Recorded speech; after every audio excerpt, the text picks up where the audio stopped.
Shubor nakaslem jong unongsan Hima.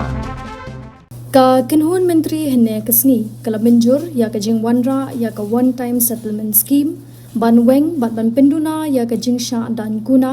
ha ka baide bat ka motor vehicle tax passenger and goods tax bat ka fitness fees ha kini kisnem bon ki kali kamai kila sakut bat kimla ban sew ya ka pisa bat kim shimlala ban penthamai ha ka baide bat ki khajna kali la kade ya ki kali kit marbam ne ki bam ne ki kali kamai bat kumjuru kasernot baki kali kidang biang ka jingsiu kade ka barit henrei ka jingsha dan kuna na ka daw jong ka jingsiu slam ka pinjinja re ki ban siu bat ka bu jing e ya ki babun kham tam ya ki tu kinong khayi ki bade na ka jilla ki ba imja lingba ka ne ki kali na ka liang ka sorkar kala shim ya ka rai ban penlat khandai 4% ya ka jingdan guna na ka banta ki tu ki badang sa ha ka bai day bat ka fitness certificates prap 4% on panlat ha ka bai day bat ki basa ha ka motor vehicle tax bat ka goods and passenger tax kani ka one time settlement Pyntreikam Haduh ka lai phuai Tarik banai Nailar 8,000 apun rio bat ka thong ka long banirap yekitu ki bakhayi bakin la ban wan phai biang ha ka kam ka baki jutrei ban pinsuk ha ka baidei bat ka pisa ka pilan bat ban pet bakin la ban ya chakman na kaliang ka sorkar ka kentu ya baro kinong khayi bat ki trai kali ban shim ya kane kalat bat ban pendap ban siu ya ki jing siu ki badang sa. An introduction of a one-time settlement scheme for waiver and reduction of penalties relating to motor vehicles tax, passenger and goods tax and fitness fees. As you are aware that there are many trucks and transporters who have been functioning and working in different sectors in the state, in different sectors, and in the past many years, say anything between 3 years to the last 20 years, there have been many of the different transporters and different vehicles and commercial vehicles who have not renewed their motor vehicles taxes, passengers goods taxes, and have not gone ahead with the fitness fees either. Now this was for multiple reasons. Somewhere the enforcement was not to the point where it should be. Somewhere the drivers themselves or the owners themselves of commercial vehicles, they did not take interest in actually renewing these. And after the different acts and laws that have come out from the central government, the fees for these kind of taxes are actually quite nominal. Not renewing is something that is actually quite extreme, I should say. And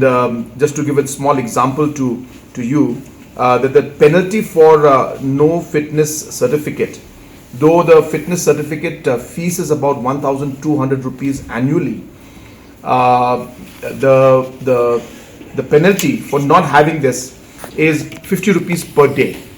which means if you don't renew it, you end up spending almost close to about 18,000 rupees just as penalty piling up. So you can imagine if there's a truck which has not renewed it for the last 20 years, you have almost close to 30 lakhs of fees that is, that piles up for that particular, 3 lakhs, I'm sorry, piles up for that particular driver or that particular vehicle owner. So the fees, though being rational, the penalties were something that were quite irrational, I should say, and that is an amount that's set up by the government of India. So in our penalties alone,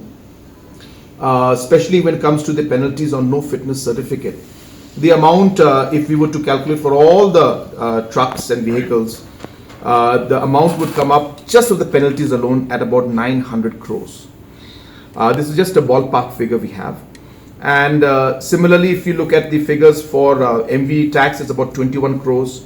and if you look at the figures for 21 crores, and for the goods and the penalty, it's about 900 crores. So we realize that we need to ensure that a rational number comes out to allow these particular trucks and drivers and truck owners and commercial vehicles to actually sustain themselves but at the same time also ensure that in the future the all these commercial vehicles and truck owners are regular in their payments. And so keeping both these objectives in mind, and also keeping in mind that almost you can say 100% of these truck owners, drivers are all local people. They are all our own citizens. And therefore, if you're not able to find a solution to this, it will lead to a huge loss in terms of livelihood and financial stress for our own people. And a lot of them are poor people who have been using their vehicles for many years. And hence, we kept all of these factors in mind, and we came to a decision today that since the penalty figures which we saw, we felt were very high and they are notional numbers,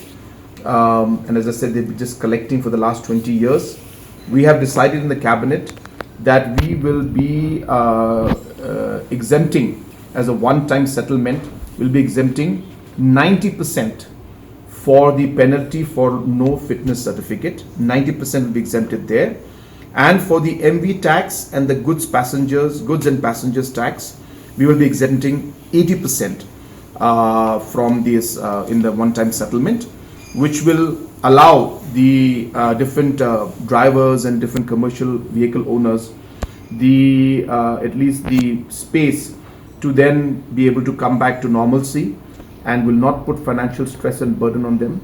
And we will be able to then regularize and monitor the future registrations and future fitness certificates in a proper manner. So this is a huge one-time settlement that we are doing for our transporters, keeping in mind that these are our people, our local people, and this so that they are able to clear all the pending dues, because now they have to pay only 10% of the penalty and only 20% of the MV tax and goods passengers tax. So we are hopeful that this will give a huge relief to the transport sector in our state. So these were the three look in the cabinet.